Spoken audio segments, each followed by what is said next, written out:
Βρισκόμαστε στην καλή φυτοδρά μας και θα κάνουμε έναν εμβολιαστό, ένα σχιστό εμβολιασμό σε μια ποικιλία. Είναι η ποικιλία που έχουμε εδώ κοντά, είναι η ποικιλία Grimson, η οποία εδώ στα μέρη της δράμας δεν ευδοκιμεί και θα προσπαθήσουμε να την αλλάξουμε και να την κάνουμε ασύρτικο. Εδώ πέρα βλέπουμε υπάρχει το υποκείμενο που είναι κάτω, το 1103 το Paulsen, και από πάνω είναι η ποικιλία η Grimson. Η πρώτη μας ενέργεια είναι να καθαρίσουμε γύρω από το υποκείμενο, γύρω από τη ρίζα, όλα τα χόρτα και να δημιουργήσουμε μία λακκούβα έτσι ώστε να κόψουμε το υποκείμενο το άγριο.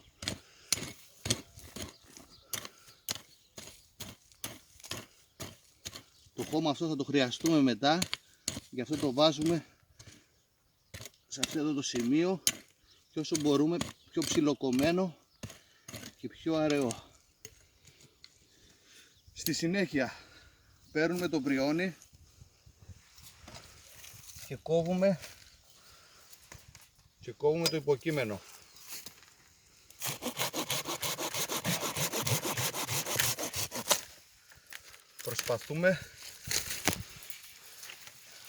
Προσπαθούμε να είναι λία η επιφάνεια στο υποκείμενο.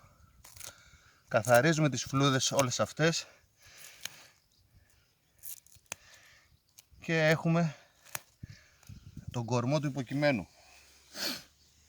Στη συνέχεια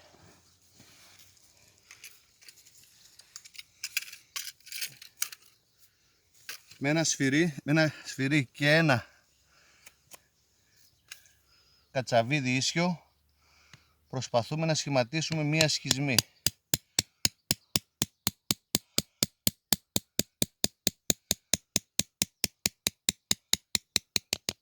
Ήδη εμφανίστηκε η σχισμή και στη συνέχεια πάμε να εμβολιάσουμε με τα υποκείμενα. Τα υποκείμενα είναι ποικιλία ασύρτικο, το γνωστό της Σαντορίνης. Τα εμβόλια τα τοποθετούμε μέσα στο νερό γύρω στους 6 με 8 ώρες για να ανεβάσουν τα υγρά και να έχουμε πιο καλό δέσιμο, πιο καλή επιτυχία. Εδώ φαίνεται χαρακτηριστικά, είναι στον ένα οφθαλμό και προσπαθούμε τώρα να σχηματίσουμε ένα μικρό εμβόλιο ή αλλιώς καλεμάκι που το λένε.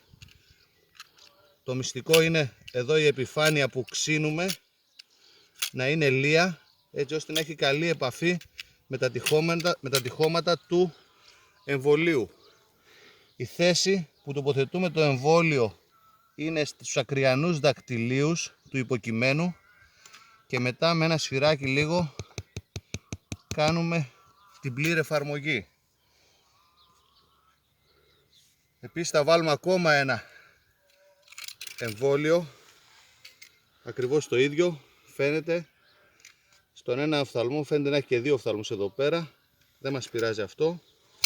Για περισσότερη επιτυχία με την ίδια τακτική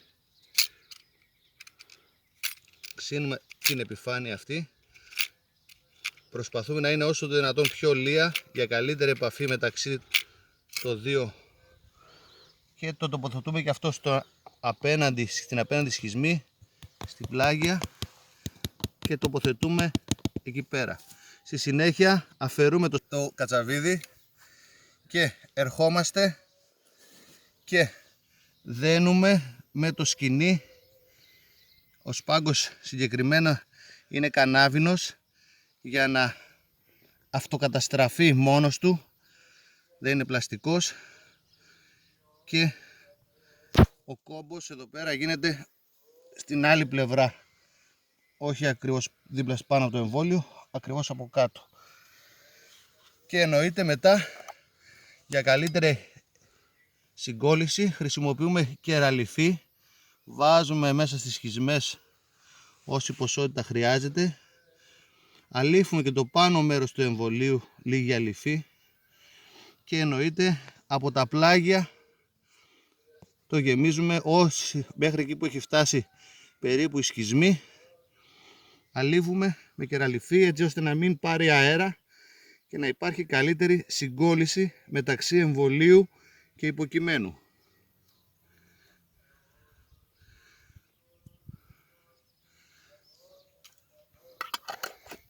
Το επόμενο στάδιο είναι το χώμα το οποίο βγάλαμε. Ξεκινάω. Το επόμενο στάδιο είναι να καλύψουμε το εμβόλιο με το χώμα το οποίο βγάλαμε στην αρχή.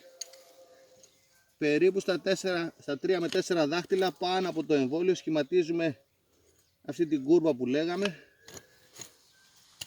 Τώρα, άμα πιάσει το εμβόλιο, έχει τη δύναμη να σηκώσει το χώμα και να εμφανιστεί στην επιφάνεια. Μετά από 6 εβδομάδες ξαναρχόμαστε πάλι στο χώρο του αμπελώνα που έχουμε κάνει τον εμβολιασμό. Είχαμε εμβολιάσει ποικιλία ασύρτικο πάνω σε άγριο υποκείμενο κάτω στο χώμα πάνω σε άγριο υποκείμενο με τη μορφή εμβολίων, δηλαδή καλέμια.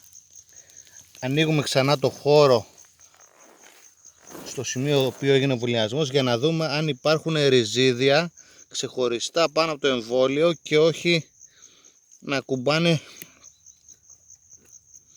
προς το χώμα. Βλέπουμε ότι έχουν πιάσει και τα δύο τα εμβόλια, δεν έχουμε ριζίδια και τώρα προσπαθούμε να διαμορφώσουμε την ποικιλία το ασύρτικο στον κυρίως κορμό. Και τα δύο εμβόλια έχουν πιάσει. Κόβουμε κάποιες μασχάλες οι οποίες υπάρχουν εδώ πέρα για να πάρει κατακόρυφο σχήμα να φτάσει προς τα σύρματα επάνω. Και επίσης τοποθετούμε μια μεταλλική βέργα για να υπάρχει μεγαλύτερη στήριξη και να το προστατεύει από ανέμους. Στη συνέχεια σειράπτουμε το κάθε εμβόλιο, βέβαια είναι κλιματόβεργα, και συνεχίζουμε τη διαδικασία. Αυτό το αφήνουμε ανοιχτό για να μην αποκτήσει ξεχωριστές ρίζες και ήδη βλέπουμε ότι υπάρχει πλήρη επιτυχία στον εμβολιασμό. Παρόμοια βρισκόμαστε και σε άλλο σημείο, σε άλλο εμβολιασμό. Βλέπουμε εδώ πέρα πάλι έχουν πιάσει και τα δύο τα εμβόλια.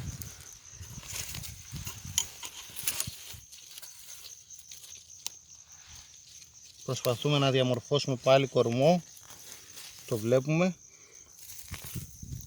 Καθαρίζουμε το χώρο, διαμορφώνουμε την κλιματόβεργα και προχωράμε. Αυτό παράδειγμα εδώ πέρα, αυτό εδώ είναι ένα ριζίδιο το οποίο είναι ξεχωριστό στον αέρα. Αυτό πρέπει να κοπεί για να εμπλουτίζεται μόνο